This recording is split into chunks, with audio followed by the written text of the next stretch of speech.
Hello, everyone, and welcome to Reject Modernity, Embrace Tradition, the show where we take you back to the good old days, just maybe not exactly how you might expect from our title. I am Clayton Becker.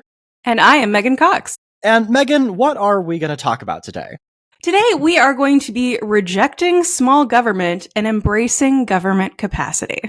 Oh, man. Well, seems like this is a pretty on-topic topic for us to be talking about. Yeah. We do unfortunately have a really good news hook for this episode. I will say for everyone listening out there, I promise we started planning this episode way before the current clusterfuck that is currently happening in Washington. We started planning this episode, I think, before the election. Yeah, before we even knew that Donald Trump had won, right? So been a long time coming. We've wanted to talk about it for a while. This is actually going to be the first episode in a bit of a twofer special for you. This episode, we're going to talk about embracing government capacity. And then next week, both for us and for you listening, we're going to talk about rejecting process and embracing results. So once we've embraced this government capacity, once we've gotten it to where the government can do things again, we actually then have to go out and do the things. So look forward to that next week. But Megan, for this episode, what's the basic idea here? What are we doing wrong and what should we be doing instead? The basic idea is that while there are people in our midst currently in our government who think that government should be smaller and doing fewer things, or should be doing the same amount of things with fewer resources, we actually want to argue to our dear listeners that it's good that the government can do things and do things well. Shocking. You're telling me this for the first time. I know. And again, we don't want to spend the entire episode talking about the, quote, Department of Governmental Efficiency, unquote, but we do want to address briefly Doge and why it is important and why it is so animating for so many people right now. It's a good foil. Yeah, it would be a little bit of malpractice on our part not to talk about this at all.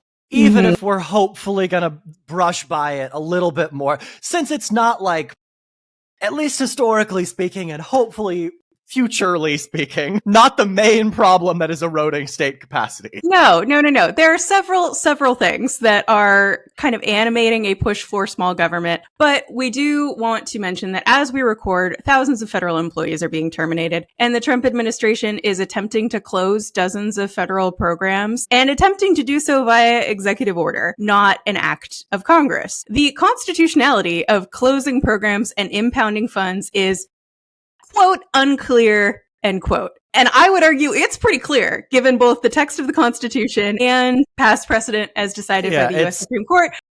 I'm not interested in tempting fate, though. The last time I called the case, it was Shelby v. Holder, and I was wrong. It's unclear insofar as the current makeup of the Roberts Court has been known to, let's do some weird shit, completely ignore the plain text meaning of the Constitution in the past. Yeah. So that's unclear. But I do want to say, there are two arguments being given simultaneously for the termination of these federal employees and the shuttering of government functions. First is the staffing levels of the federal government are too high and are inefficient. And the second argument is that federal employees are parasites imposing their values on hardworking, quote, real Americans while sucking away their salaries in the form of taxes. And in many ways, the second justification is serving as kind of a backfill for the first. Firing all trial service or probationary employees, including those who are on probation following a promotion, means sweeping up experts as well as hardworking, deserving, exemplary employees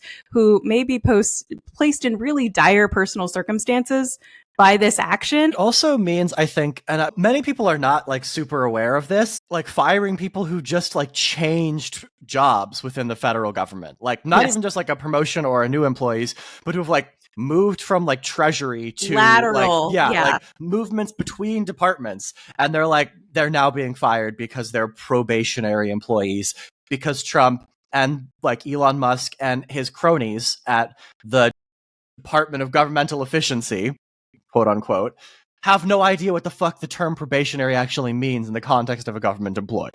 Yeah. And so you inadvertently, I assume, are firing people Inadvertently, give the benefit of the doubt there, Megan. Yeah. You wind up firing people who are not just the least experienced, last in the door folks. You're firing people with a great deal of experience. And from all of the stories coming out of this administration, you are firing people who are actually essential.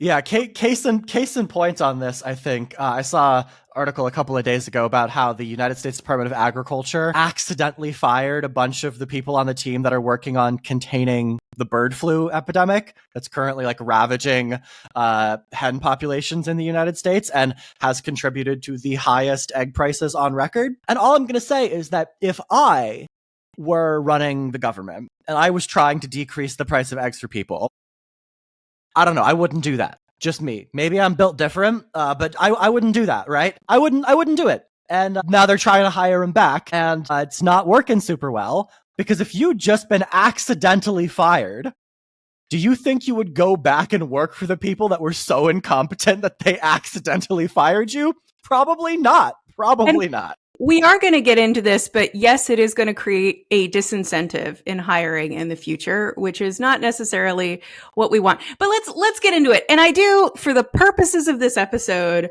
want to steelman this a little bit. I think we've tipped our cards. We both think this is stupid, but let's steelman the argument about why government should, quote unquote, be smaller.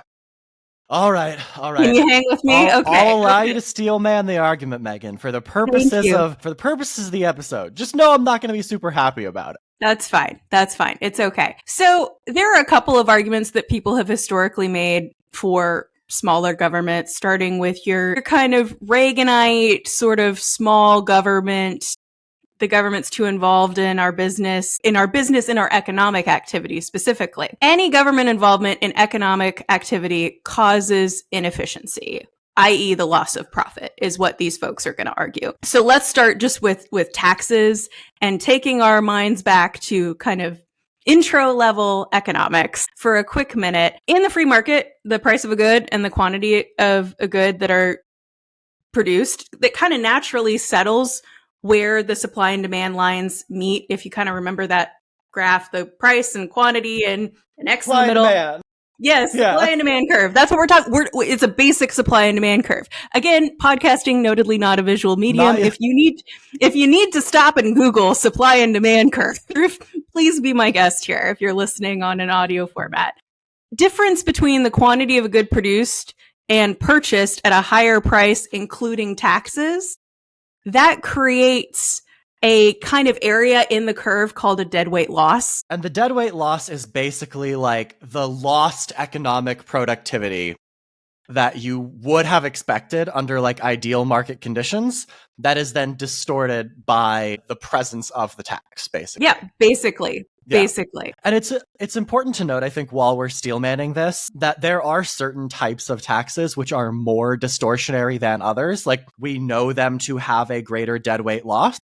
And it is perhaps unsurprising that the kinds of taxes that do this are the kinds of taxes that raise the most revenue, because there's more stuff going on. It's like corporate taxes, income taxes, sales and excise taxes. These are all much more they're much more distortionary than things like property taxes or like estate taxes or land value taxes. But we don't really rely on those non-distortionary things. One, because they're really unpopular. People hate, they hate taxes that are basically impossible to avoid, which are the most efficient taxes, are the ones that are impossible to avoid. And then really also, telling on themselves there, but yeah, okay. Right, exactly. And then also, there's just like not as much of this like property, estate, land, wealth to go around as there is just like income produced in a given year, right? Yeah. In the equilibrium dynamics get a little bit complicated, but basically, in order to fund the size of government that we want, and we'll get into later about why this trade-off is worth it, you end up relying on taxes that like reduce the aggregate economic output, even if that aggregate output doesn't consider the distributional consequences. Yeah. So the basic takeaway on this little chunk of the argument is that taxes are something that raise the price of a good that a consumer has to pay, And so that means that fewer of the widget or whatever get purchased because fewer people are willing to purchase it at that price. You can make that same analogy with any regulation that increases the price of a good as well. If you are required to tank out your industrial waste to a specified industrial waste site and not just dump it out the back door of your factory, that is something that costs money and will increase the price that a producer wants to charge for the good because they want to cover that and maintain their profit. So fewer of their goods get sold as the price increases. You have the same thing, the same sort of deadweight loss that you do with taxes. And honestly, I mean, who cares if people are just dumping their industrial waste in rivers? Nothing has ever happened that was bad when Nothing bad has ever come from that. Ever happened when that was common practice. It's not like the Cuyahoga River got caught fire six times in the first half of the 20th century. Didn't happen. Definitely wasn't a thing. So there you go. Yes. But thank you for making my point, Clayton. There are obviously good things that come from regulation, but the concern of folks who want to lower taxes, not have government imposing so much regulation, etc., is that interference isn't as beneficial as economic growth, basically. Yeah, that's the argument. Yeah, I can't come up with a nicer way to say that. We are where we are here. So we're only capable of steel manning stuff so far. Yeah, right. And so the last kind of little component of this government involvement in economic activity is causing inefficiency. When government agencies are substituting for private enterprise, agency rules will often require the agency that is substituting to sacrifice efficiency or lowest prices, etc., for other goals, because government has more power and more ability to set its own priorities in areas of contracting or employment practices than it necessarily does in other areas. So this is, for example, if your state has a procurement rule that says it needs to prioritize something that is produced in the state over getting a lower price from the next state over, the government it's not picking the cheapest good, and that is something that economists would call inefficient, but it's stimulating production within the state and so serves a different purpose, right? So it's once again these like competing priorities. Mm-hmm. Another bit of this, not on the economic piece specifically, but on sort of like competing priorities, is the idea that like government involvement in economic activity, specifically like the regulation piece, and specifically the regulation piece on like what is allowed to be produced in the first place. The argument goes that this is like an affront or a challenge to freedom, right? Like, yes. Yeah. That's bans, for example, on like the production and sale of raw milk, for example, or to use an example that maybe is more, well known to a more left-leaning audience, like bans on the production and sale of marijuana. Right? The argument is that like this is an affront to people's ability to choose what they want to buy for themselves, and that people should have a right to choose what they buy, what their money gets spent on, and that absent government influence, absent government interference on this point, people would sort of largely figure out. We don't need to go too far into this. When we were talking about this earlier in the prep work, Megan was saying, just ask your libertarian neighbor how they feel about these laws. But I do want to make sure that we mention, though, that this is the same argument. This freedom to contract argument is the same argument that was advanced against laws banning child labor. Now, not great. I mean, ask your libertarian neighbor how they feel about child labor. Or, minimum wage is often something else. Why are you, or OSHA? There is props to the Republican Congress for actually introducing a bill rather than trying to do this by executive order, but they're trying to eliminate the Occupational Safety and Health Administration because you should have the freedom to work in a workplace that is less safe for more money, I guess. Yeah, I don't remember exactly what the name of the case is. Megan, you're probably going to remember what it is. But like one of the very first like really big labor law cases was about like bakeries in New York City and whether or not they could have people working for like 12 hours a day or something like that. I think this is Lochner. I think this is actually Lochner. This is actually Lochner, yeah. Yeah. And basically the Supreme Court was like, you can't impose these kinds of labor standards because it violates the freedom of contract. Mm-hmm. So this argument's been around for a while. Yes. For those who don't know, the Lochner decision is like an old decision. Old, from like and 1890s or something like that, right? Yeah, something like that. That's what I think. This is tickling that part of my brain. I think this is the fact pattern from Lochner, but I will have to go back and look it up, so nobody quote me on that. But if it is in fact Lochner, this is the Lochner for which the Lochner era of absolutely no laws restricting business comes from. Yeah, the same era that you might remember as being referred to as the Gilded Age. Yes, because there's a reason. Because it was covered in this gold plating, but underneath, terrible poverty. Yes, anyway. absolutely. So the last kind of argument that I want to talk about why people argue in favor of small government is they say that government programs supporting people, kind of the social safety net type of thing, incentivizes laziness effectively. It incentivizes dependency on the government.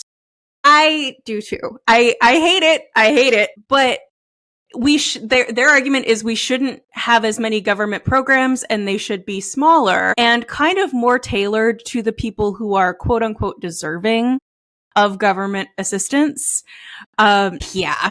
I mean, this is an argument that exists and I think is very powerful for a lot of people. Lots of people believe this, but it is to stop steel manning this for a second before we get into some more concrete reasons why all of this has been bullshit. Is like this last argument in particular is based on just like a fundamental misunderstanding of what being poor looks like in the United States. Like it's based on these myths about the poor being this like static, unchanging, non-working population. And none of that is accurate, right? There's like a decent degree of social mobility of people like into and out of the level of poverty where they qualify for many of these programs in the first place. Nearly all poor people are working poor people unless they are seniors, right? Mm-hmm. And like, I don't know. It's just completely ridiculous. Like it's based on an idea that the reason these people aren't working is because they get food stamps. And it's like, no. First of all, they are working, right? And then second of all, to the extent that they aren't, there are reasons beyond we're providing them with food so they don't starve. Yeah, it is more likely to be if I were to be working, I would need to secure childcare, and I can't find safe childcare that pays me more than my job, sort of thing. In sort of economically depressed areas, right? Areas that are hollowing out in like the Rust Belt, for example, that like there just are not enough jobs to go around. And the unemployment rate is substantially higher than it is nationwide or in growing areas where there's lots of jobs being created, right? Mm-hmm.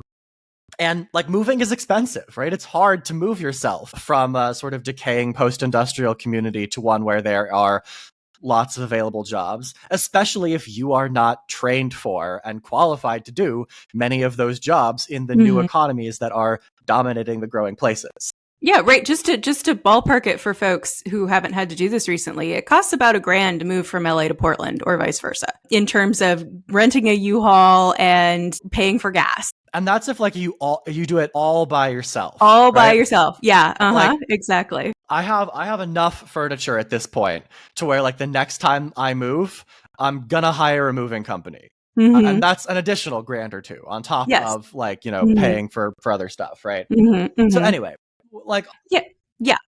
Neither here nor there, right? But no. We're kind of going down a rabbit hole here a little bit, but I do want to point out and make sure that we say this out loud. Again, not really steel manning it at this point, that in order for firms to be as profitable as possible, people need to be incentivized to work, and their ability to negotiate for higher wages or not work needs to be limited by not having alternatives that can support them.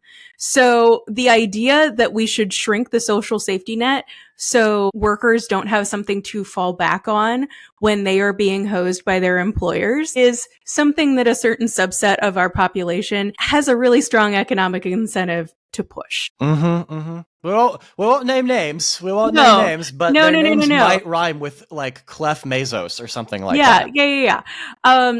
So this is another reason why many kind of corporate entities are looking to eliminate or limit things like Social Security disability insurance. They want people to be more desperate for work and accept lower pay. It sounds very tinfoil hat, but these are the basic incentives. They are quite literally just the basic economic incentives at play here. Like, Yes. even if you want to say like, okay, well, that's not the actual goal, right? Like, they're not doing it because they're being this like grotesque and evil about it, right? Mhm. That's still the end result. That's still the end result, right? So even if they're doing it because they have this like, you know, like belief in like the yeoman's work ethic, right? And like there's like the dignity in work, and you have like a literal quote basically from Speaker of the House Mike Johnson earlier this week about like you find dignity in work, right? Even if you want to argue that like that is the actual thing behind it, the end result is still that people are more desperate and are willing to accept lower pay. Like, that's still the end result of the situation. Yeah. Yeah. It's problematic. It's problematic in several ways, but to just to sum up, that's really where we're going with the idea that government should be smaller. So people think that government is taking too much of your money in terms of taxes, and that is creating economic inefficiency. They think that the government is impinging on your freedom to enter into economic relationships, and they think that it is incentivizing people to not be productive members of society. Mm-hmm. So that's why people are kind of like making this argument that government should be smaller generally. It's not efficient, and it is interfering in the kind of natural order, basically. So, Megan, I expect you're about to tell us why this is incomplete as a picture of how government works, shall we say? Yes, absolutely. Absolutely. And let's talk about like what government is for. To just like get into the basic nuts and bolts of what we're talking about here. Because I think that people who are making this argument are only looking at the negatives of government and not at what it does to benefit all of society, or they're looking only at the interference or only at the welfare state components. But there's a lot of good that even these pro-business robber baron type folks should be on board with. People who rely on the government for things all the time and who simply do not recognize that this is what's happening. Yes, exactly. So government really, its initial expansion in the American context was to facilitate commerce. It was to make it easier for the economy to grow. And it did that through things like infrastructure, the U.S. Patent and Trademark Office. Also like a common legal infrastructure, right? Yes. A common legal framework. Turns out it's easier to do business if you know what the laws are going to be. This is why, if you look at the international context, the international development context, the first thing that you need to do when a country is kind of establishing itself is create a court system that can adjudicate contracts and property disputes. That is the most important thing. Property disputes are incredibly important. Like, almost the entire basis of like the modern literature in political economy will tell you that like property rights and like knowing whose property is whose. Yeah, like knowing who owns what and knowing who has rights to what is like half of what makes commercial relationships work.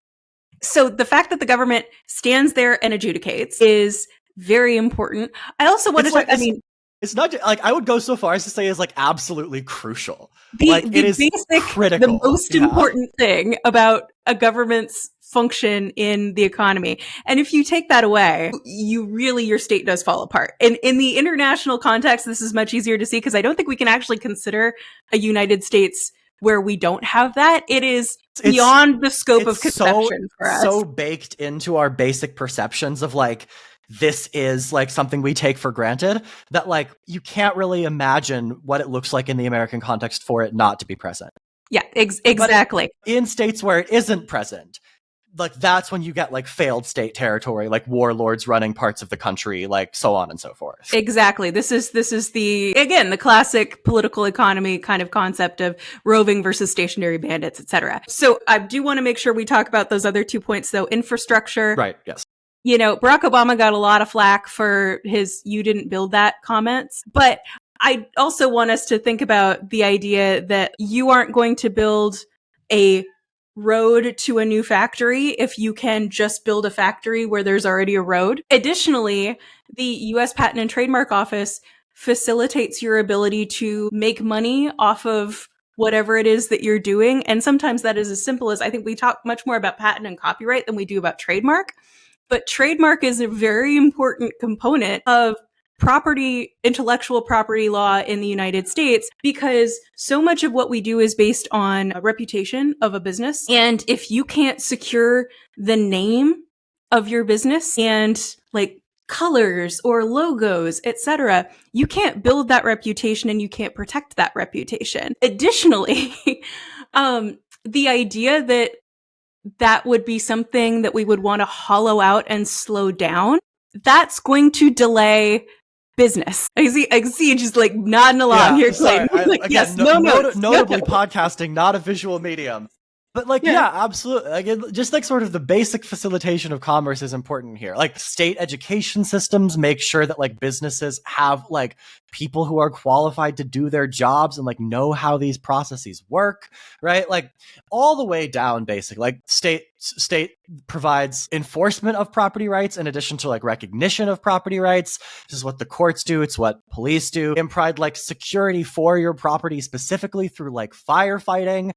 Mm-hmm. For instance, like all the way down, right? Like we could go on and on and on about like how the basic structure of society that a state provides, like it's crucial to the understanding of what it means to be like a modern nation, right? A functioning state. Also, so several of the things that you kind of pointed out there are things that we all sort of want, but it isn't efficient for any of us individually to pay for them. The other thing that governments do that isn't just, quote, welfare, unquote, is correct for market failure. Correct for market failures and collective action problems. Yeah, exactly. So it isn't cost effective for most of us individually to do any of these things, or for a business to do any of these things, like deliver mail to small towns every day. Rural electrification. Nobody electrified the Tennessee River Valley before FDR because, like, why?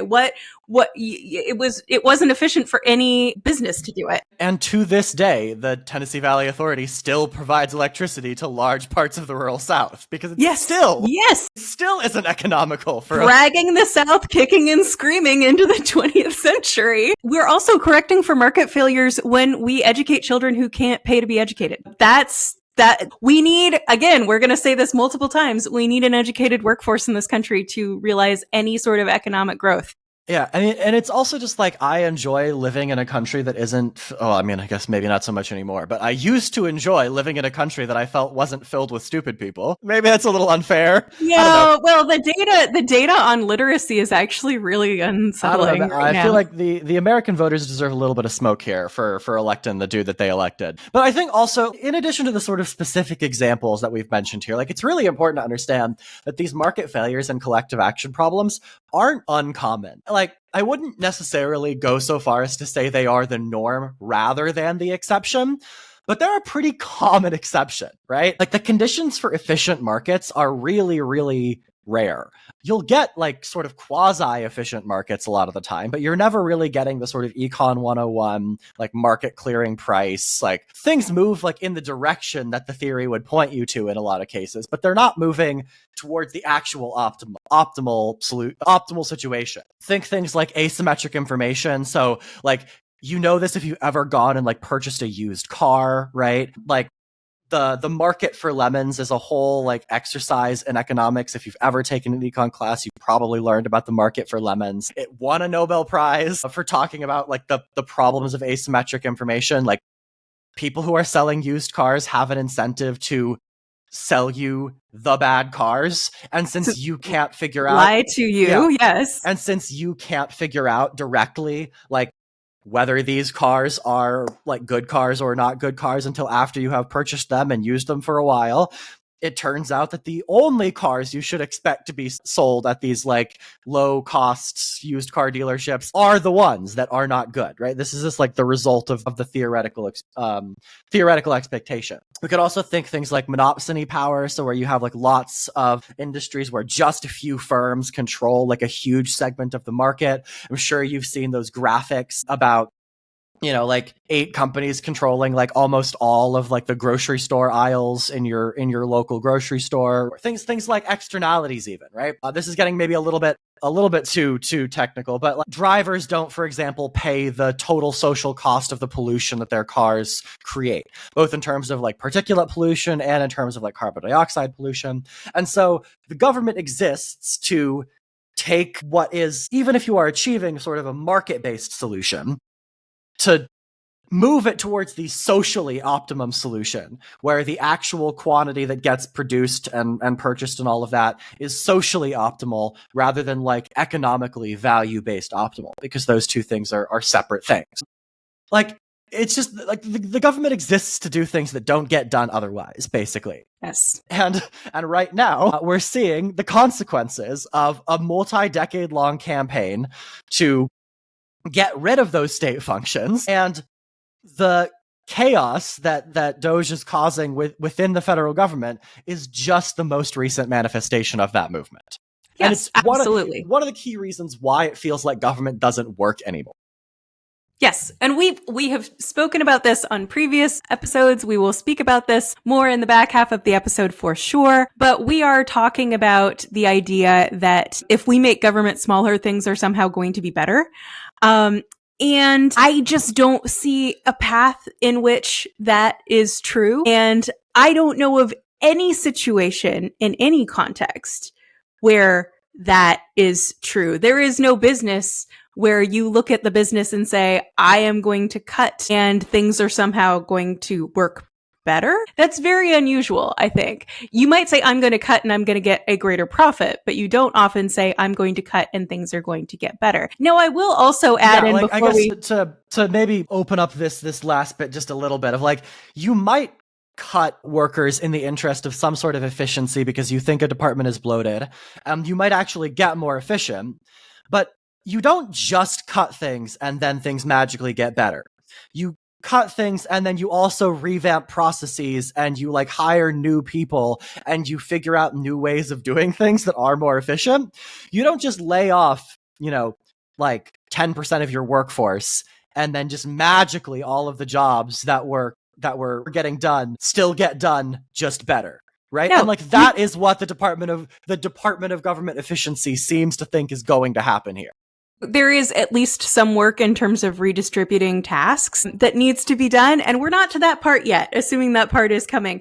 But I do want to hit really quick before we take a break that the social climate against experts really facilitates anti-government sentiment. If you are looking at your child's education or your child's teacher and aren't really seeing benefits from that, you might think that homeschooling is reasonable because you don't see your child's teacher as an expert and you don't see that as a specialized set of skills.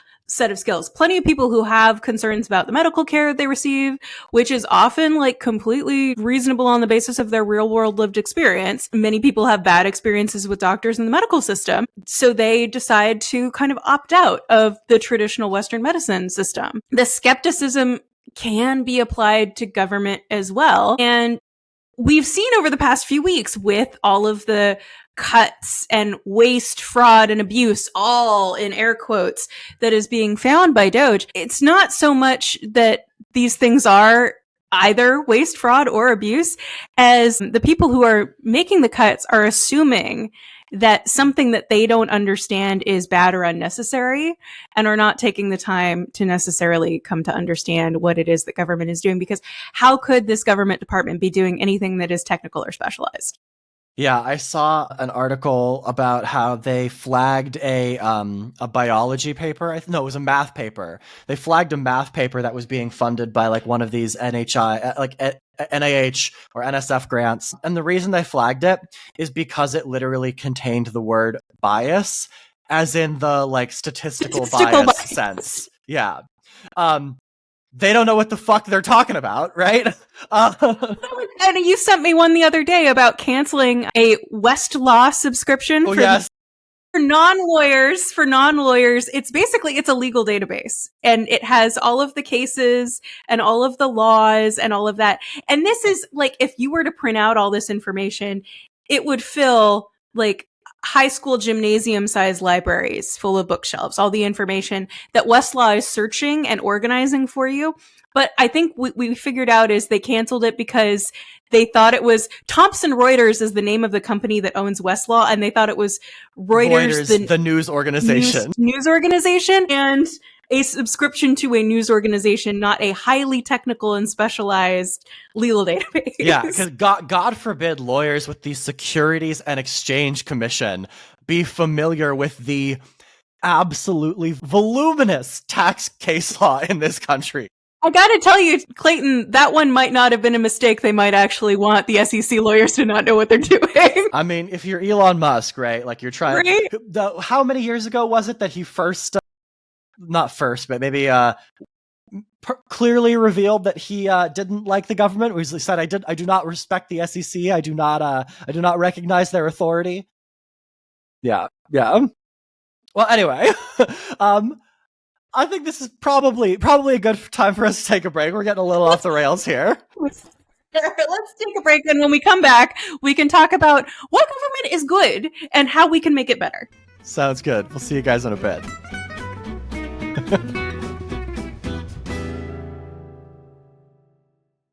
Welcome back to Reject Modernity, Embrace Tradition, where we're going to tell you why government is good, actually. Government is good, actually. Why is government good, actually, Megan? Government is good, actually, because even if we're not going to take any normative position on whether or not the welfare state is a good thing and people should not have to worry about being destitute in their old age, etc., even if we're not going to talk about any of that stuff, market failures need to be corrected to provide the standard of living that we have come to expect in our society. And to illustrate that point, I want you to think about opening a coffee shop in a community where no one was literate. We assume that any adult that we interact with in the United States of America can read and write English. And imagine trying to open a coffee shop in a place where people couldn't read or identify numbers. How would you hire employees? Would you hire them and then teach them to read? How much money do you think you'd be willing to spend on teaching them to read? How much time and money do you think that would take? And if education is only reserved for people who can pay for it, how would you find those people and convince them to take a job working as a barista in your coffee shop? How much would you be willing to pay someone who already knew how to read so that you didn't have to teach them to read? How much money would they demand? Because that is a skill that's in demand. And also, notably here, if people who are coming to your coffee shop as patrons cannot read, then you also have trouble with them figuring out what they're going to order, what they want in it, like whether or not the order is correct in the first place, right? Yeah. Like, you no longer have menus, right? You have to do something else somehow. You have issues with accuracy in their orders. Exactly. How do they even find your shop? Yeah, like if there are no maps, right? If they don't recognize the word coffee because they can't read, do they know that this is a coffee shop? So we're doing everything with pictograms. We're kind of rethinking how we do things. This is maybe a bit of an absurd example, but yeah, the basic premise is that, like, you can think of this single coffee shop as being a broader economy, right? Like a broader metro level economy or a state economy or a national economy. If you have a dearth of people who are capable of doing the jobs that exist and that you want to exist, then things simply do not work. They simply don't work. Nope. So I think any number of people think about specifically education. This comes up a lot. I don't want to pay for public education if I don't have kids in public education. Even if we've talked about this before. We've talked about this before. Like, yes, we have. Children are a public good, right? Children are a public good, and children turn into adults. And adults need skills. If things go as they should, children turn into adults. And adults need skills. And if you are a person who interacts with society at all, you want adults who have skills to be the people that you are interacting with in a society. Everything goes off the rails if adults don't know how to do things. So even if you don't have children, you need to go to a grocery store. You need to have your mail delivered. You need any number of things that require the ability of other people to function in society as well. And school is where they learn that. Yeah, and I think like we can extend this logic out from school to basically everything else that the state does. Like just sort of pick your favorite thing here, right? Government provides the sort of base level competency that society needs to function. The insulation from the like catastrophic impacts of certain market failures and the compounding effects of multiple different minor market failures to provide, as Megan set up at the top of the second half, the standard of living that we are accustomed to. It's just simply, it is necessary to have these things in place for modern society. And when we do not have government, what happens to these things? Well, I'm so glad you asked. Sometimes they don't actually get smaller. It just gets privatized and costs more money for people and enriches others at the expense of the public.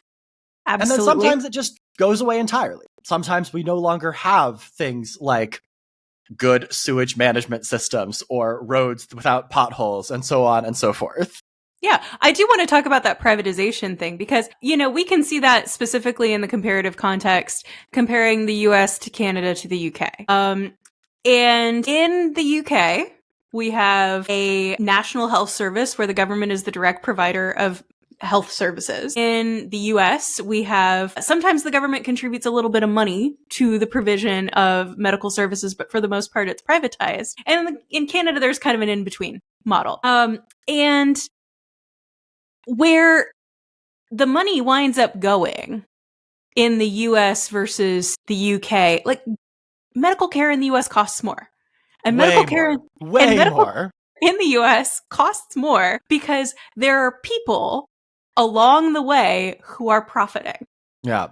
The United States spends something like 16% of like gross national income on healthcare compared to around, I think, 9% or 10% for the UK, despite the fact that the UK is, on the whole, significantly older than the United States, and therefore people need more medical care per capita because you need more medical care as you get older. So it doesn't naturally get cheaper. The money doesn't disappear in the economy if you take a function from the government and give it to the private sector. You're still dedicating that money. And if you look at the entirety of the economy, if not like just, we're looking at it as government or we're looking at it as the health sector, if you're looking at it in the context of the entire economy, I don't know that it's actually more efficient to have privatized our health sector. This is shocking to me, Megan. Shocking conclusion that you've come to. Doesn't seem to me Doesn't to be seem the to case. be more efficient. In fact, no. But speaking of money, though, I'm assuming that money is, in fact, one of the ways that we make government better. Yes, it is. Yes, it is, Clayton. So yeah, I'm really sorry to people who don't like paying taxes, but nice things cost money. And government is probably the only venue, the only universe in which we look at what we're paying, we look at the services that we're getting that we don't like and say, you know what's going to make this better? Less money. I don't see the government is not a child that you're taking allowance away from. These are people who need resources to do things. Do you want the road work in your neighborhood to take a week instead of a month? You need to hire more people or put people on overtime. That costs money. This would be an absolute no-brainer if you were hiring a contractor to do work on your house. You would say, I need to pay more money to get this done faster. This is not surprising when you stop thinking about government as something different and separate and the incentives as being different and separate. I think like this is just, it's I think so obvious to me. Like, I can't imagine that like literally anyone has ever interacted with government in like your taxes or your like going to the DMV or getting a passport, right? No one has ever done these things and thought, you know what? That was too efficient. There were too many people working on that. That was too fast. I didn't wait long enough at the DMV. I should have waited longer. And economists are the only people who would say that. To Megan's earlier point about like no sense in the private sector would anyone ever look at that and be like, you know what would make sense? Less money, right? Like less people. Think about this like going to a grocery store. Like we had the Super Bowl a couple of weekends ago. I went to the grocery store on Super Bowl Sunday to grab some snacks before heading to a Super Bowl party. The lines at this grocery store were awful, right? Like, I waited in a line for like 15, 20 minutes, right? In order to like get my bags of chips and things. They only had like 3 out of the 5 checkout counters open. And like nobody in their right mind would look at that scene and be like, what would be better? If we only had 2 of the checkout counters open instead of having 3, or instead of having 4, instead of having 5. But when it comes to government, everyone loses their goddamn minds. And they're like, you know what? We don't need to spend money making these. Like, the problem is not that there is too much bureaucracy. It's that there are not enough people working in the bureaucracy. There are too many people doing the jobs of multiple people, right? Like, yes, there are too many people who are responsible for the duties of an 80-hour-a-week position rather than a 40-hour-a-week position. Yeah, and if you look at this, like, since the 1970s, that sort of stretch where like federal employment, peaked civilian-wise, like following the massive increases in federal employees during the war, World War II, the absolute number of federal employees has stayed roughly constant, at least in terms of the civilian workforce. Despite the fact that over the course of the last, 50 to 70 years, the population of the United States has increased by like 160 million people. So you have a federal government that is essentially the same size as it was back in mid-century, trying to govern a country with like double the population. And since that's not possible, you have things like consultants and contractors and privatized functions making up the difference, and it's making everything more expensive. And as is very well illustrated in a great report by the Niskanen Center, you have contractors who are far less accountable than federal employees, because getting federal contracts is actually fairly difficult, and there aren't a ton of entities that qualify for them, which is how you have situations where, do you remember the whole healthcare.gov fiasco in 2013? I remember, yeah. Are you familiar with the FAFSA fiasco of just a year or 2 ago? I have heard about it, but less familiar with it. Similar issue with an online system to fill out applications for federal student aid. It's the same company. Oh my God. So, I mean, the company that screwed up healthcare.gov is like a sub of the entity that actually, I think, got the contract on the FAFSA project. Okay. But we keep using the same entities even after they encounter problems. So that's a problem. Additionally, we know this historically from other countries. When you privatize governmental functions, there's corruption all over the damn place. All over the place. And I think, like, notably in many of our peer nations, like this kind of like reliance on consultants and contractors and all that, like, just doesn't happen quite as much. Because you have the scope for corruption. Yeah, well, because of the scope for corruption, and also just because they have like subject matter experts in government who know how to do things. Just don't have these problems. To use another example that we'll probably talk more about next week, in the French government, there are just people who know how to build subways, people who know how to build transit systems, train systems, that kind of thing. And so they just do it. Whereas here in the United States, we have this huge put it out for RFP. Yeah, like huge, 2 years later, year-long process. Like, I think maybe the prototypical example of this from the last couple of years, I think, is that like New York City did not need to pay McKinsey $4 million to know that trash cans are a good idea and probably a better idea than just leaving trash bags out on the street. And yet, New York City paid McKinsey $4 million for them to tell them that trash cans are a good idea, right? Like, this over-reliance on consultants dramatically increases the cost of public services and public goods to the American public. Absolutely. So we're putting the money kind of in the wrong place. We're putting the money into contracting that isn't necessarily required and declining to hire better people within our own government. Additionally, again, I'm sorry, good things cost money. There are a lot of experts in the government, but there are also a lot of people who have skills that could be transferable to the private sector. And if you want the person you're talking to at the DMV to be polite and competent and know her job well, then you need to be able to and willing to pay her more than a customer service representative at T-Mobile. You just do. And if we're not willing to pay good salaries, to pay for resources, to pay for that Westlaw subscription so that lawyers at the SEC can look up case law that they need to know for their briefs, etc. If you're not willing to do that, you need to be honest with the fact that you are accepting worse service for that. That's the trade-off. I think you want the Spirit Airlines of government. If you are saying that you want to pay less, you need to be okay with the fact that your seat isn't going to recline. Yeah. Or that there's not going to be an in-flight meal or anything, right? Or water. You got to buy water on the plane. That's really what it is. And again, government is the only sector where you would expect to pay less and get more and better. Yeah, and I think another thing we should say here is that there are lots of dedicated, talented people working in the government, people who have this public service motivation, people who are actively choosing to accept a lower salary because they believe that the work they're doing is meaningful.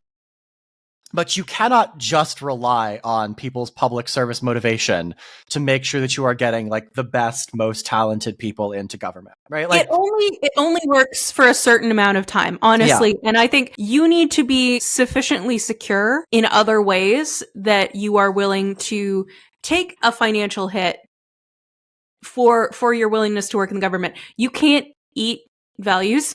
You can't ask people to take a vow of poverty in order to do public service. It doesn't work long term. Yes. And at a certain point, kids, you that, the calculus really starts to change when you have a spouse or children who are relying on you, and when you are not as able to downsize, you become risk averse. Honestly, and it used to be that government service was a good place for the risk averse because civil service protections meant that you were less likely to lose your job. And that's obviously not the case anymore.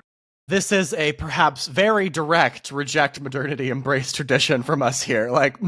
You gotta pay people better, or you have to provide them just absolutely ironclad employment protections in order to attract qualified, dedicated people long term to that work. Mm-hmm. And right now we're doing neither of those things. And so it shouldn't be terribly surprising that lots of these offices are losing staff and they're finding it hard to make them back up. And that in a lot of cases, they're just sort of admitting defeat and not even attempting to re-up these staffs. For example, in New York City between 1990 and 2011, the Capital Projects Management Group for the MTA fell from 1,600 full-time employees to just 124, who are tasked with steering, monitoring, and managing more than $20 billion in investments. No matter how good those 124 employees are, they are not going to be able to do the job that was previously done by 1,600 full-time employees. It's just not possible. They're not going to be as efficient. And we see these staffing cuts very, very directly lead to increased costs for the American public. A recent report from Brookings, for example, found that a 1 standard deviation increase, which is a statistical term that we don't have time to get into here, but a 1 standard deviation increase in state capacity, as measured by a Department of Transportation employment per capita in a state, is associated with 16% lower costs for road infrastructure, and a 1 standard deviation increase in consultant use is associated with 20% higher costs. Very directly, very explicitly, the hollowing out of government makes these projects, makes government doing things less efficient and more expensive. Yes, absolutely. So we know that we need more money to hire more people directly for the government rather than outsourcing those functions to contractors or consultants. I would suggest additionally that procurement does need to be easier as well. And this is a bit of a pet peeve of mine. We need to be able to purchase tools that government employees need. If the whole idea, again, to come back to this Westlaw thing because it's blowing my mind, but I saw a couple of people and presumably lawyers who haven't seen the ball since kickoff saying, well, you can look all of this stuff up in paper, on paper, in books. Yes, you can, but I thought the argument was we need to be more efficient. Yeah. And it is not efficient. Looking through thousands of pages trying to find the specific thing you're looking for. The thing you need, rather than controlling and searching for search terms. Yeah. Bygones, whatever.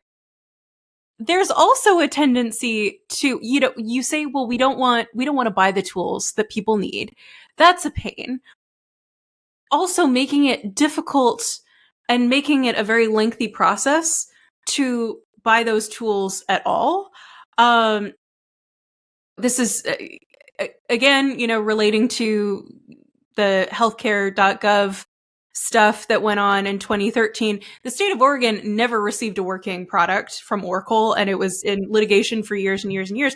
The result of that is, for IT-related contracts over a certain dollar amount, it's like a 3-year process to get a new IT component. And so you have situations where you have load-bearing databases that are in Access 97 or whatever the hell, because you just can't replace it. Nobody has the bandwidth to do that process for that long, and it's not a priority for anyone. Or if you listened to our elections episode a couple of weeks back about how so much of the country's election infrastructure still runs on these very old software systems. Yes. That's a similar part of the story. Well, and this is another example that has come out of Doge recently is, look at all these 150-year-olds in the Social Security database. And, it's a matter of nobody's spent the money to clean it up yet. It's not that checks are going out to these 150-year-olds. It's just that they're still in the system. Yeah, I think to be super, super clear about this, we know very clearly that these 150-year-olds are not getting these checks because since 2015, the Social Security Administration has just defaulted to stopping payments if a beneficiary turns 115. And so unless you have millions of people getting exceptions and proving again and again that this person is still alive, then they are not getting these payments. But quick side note, because people who have never had to deal with this probably have no reason of knowing this. When my great grandma turned 100, somebody from the Social Security Administration came to my grandparents' house in person to see her and make sure that she was Helga Nelson and was not dead.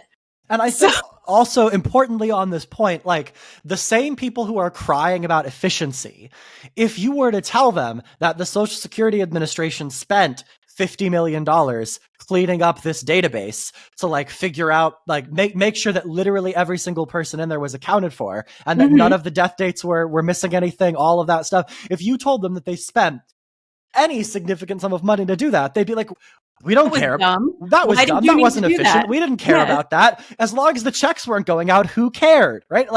Yeah. There is no winning in this scenario. So yes, absolutely. Absolutely. So we need to be willing to spend that money to get that kind of efficiency. If we are concerned about having databases that are out of whack, out of date, running on old systems, we need to be willing to spend the money to move past legacy systems and move on to things that are more efficient. You just got to be willing to spend the money. And so frequently, people are not willing to accept that things you want cost money. Or that the things that we should be spending money on will actually save us money down the line, because it would be better to have these better systems and have in-house employees in the federal government rather than having to outsource these things to contracts where profit is a big incentive, where there's less accountability, where there's more potential for corruption, and on top of everything, you get an inferior product at the end of the day compared to what we get in our peer nations. Absolutely. And we are not saying at any point that we don't think that government employees should be good stewards of tax dollars and other resources. We are saying that they are, in fact, the best stewards.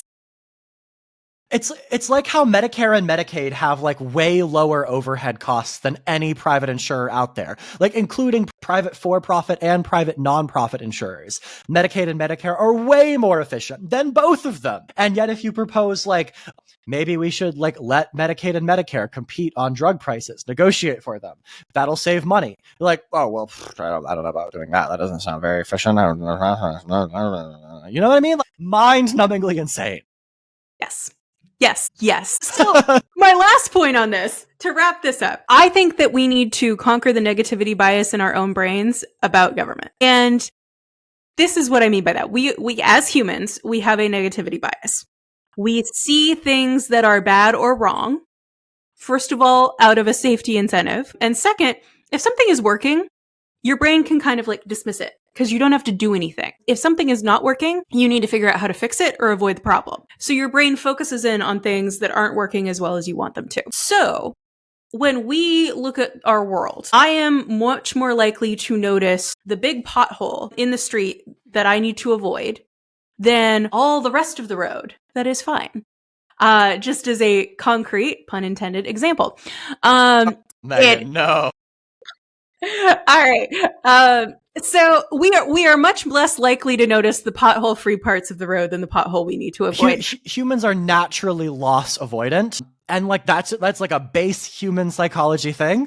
Mm-hmm. Like Megan says, like for safety reasons. It's like because you needed to like stay away from dangerous things on the savannah when we were like, you know, first becoming dodging humans lions 200,000 years ago, right? Like, yes, yeah. Basic human psychology is that humans are loss avoidant. But you need to take a break, like take a breath and consider things a little bit more objectively in a way that like you are able to appropriately weight benefits and costs. Because the knee-jerk reaction is to, and this is like sort of broadly what the literature suggests here, to overweight potential losses by about 2 times relative to potential gains. It's also difficult because, you know, it's a very dog bites man story. No one reports on the departments where everything is going right. Yeah, everyone got their social security checks last month, everyone. Great news. Great news. It all worked. But this is, from my brief time in payroll, I can tell you about the one time we didn't pay somebody. Not the, 1,500 employees who got all of their checks appropriately every other time. And you're not, hey, here's another day where nobody stole an American nuclear weapon. Good job. That's the sort, we expect it to work. And so we just kind of discount it and move on. And so we do need to kind of focus on the things that government is doing appropriately and well, just as much as we are focusing on the things that could be improved. Yeah, absolutely. That's my hot take. As we've said in the past, things are boring when they work. Yes. And you hear about stuff not working because that's not boring. And so in order to get out of this frame that we find ourselves in, where we feel super negatively towards government, and as a result, don't want to fund it properly, don't want to staff it properly, don't want to give it the tools that it needs to work. And then it gets worse and we feel worse about it. Right? Like it's a self-reinforcing cycle. The death spiral we're in. And in order to get out of it, we need to, as Megan said, conquer that negativity bias in our own brains. And a big part of that is that once we have the state capacity to do things, we then actually need to do stuff. Let's do some cool stuff, Clayton. And that is what we're going to talk about next week. So come back next week when we will tell you about rejecting process and embracing results. But for the first time, until we have that specific deadline, until then, I have been Clayton Becker. And I have been Megan Cox. And we will see you guys on the next one.